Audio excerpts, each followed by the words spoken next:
អ្នកដែលចង់នៅតែក្រសូមកុំមើលវីដេអូនេះអីតែបើចង់ក្លាយជាអ្នកមាន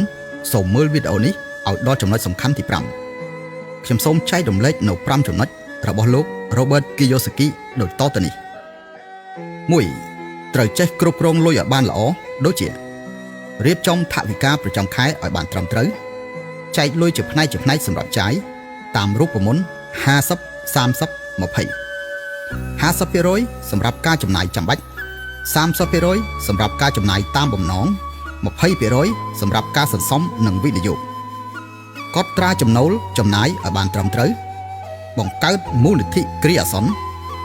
ជៀសវាងការប្រើប្រាស់កាតឥណទានមិនចាំបាច់ 2. ត្រូវយល់ដឹងផ្នែកហិរញ្ញវត្ថុដូចជាយល់ពីលំហូរសាច់ប្រាក់ cash flow ចេះវិភាគរបាយការណ៍ហិរញ្ញវត្ថុមូលដ្ឋានយល់ដឹងពីអត្រាការប្រាក់និងអតិផរណាចេះគណនាចំណេញខាតយល់ពីហានិភ័យហិរញ្ញវត្ថុចេះរៀបចំផែនការហិរញ្ញវត្ថុរយៈពេលវែង 3. ត្រូវចេះបង្កើតប្រភពប្រាក់ចំណូលឲ្យបានច្រើនយ៉ាងដូចជាប្រាក់ខែពីការងារពេញម៉ោងប្រាក់ចំណូលពីការងារក្រៅម៉ោងប្រាក់ចំណូលពីអាជីវកម្មផ្ទាល់ខ្លួនប្រាក់ចំណូលពីការវិនិយោគប្រាក់ចំណូលពីការជួលប្រាក់ចំណូលពីកម្មសិទ្ធិបញ្ញា 4. ត្រូវចេះវិនិយោគក្នុងទ្រព្យសកម្មដូចជាវិនិយោគក្នុងការអប់រំនិងជំនាញថ្មីៗ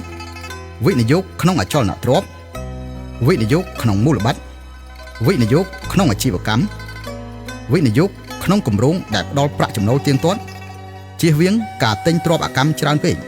ជាពិសេសគឺឡានគ្រឿងអលង្ការជាដើម 5. ត្រូវចេះបន្តអភិវឌ្ឍខ្លួនជានិច្ចដូចជាអានសៀវភៅអប់រំផ្នែកហិរញ្ញវត្ថុជាប្រចាំចូលរួមសិក្ខាសាលានិងវគ្គបណ្ដុះបណ្ដាលរៀនពីអ្នកជោគជ័យបង្កើតបណ្ដាញទំនាក់ទំនងល្អៗតាមដានព័ត៌មានសេដ្ឋកិច្ចនិងហិរញ្ញវត្ថុ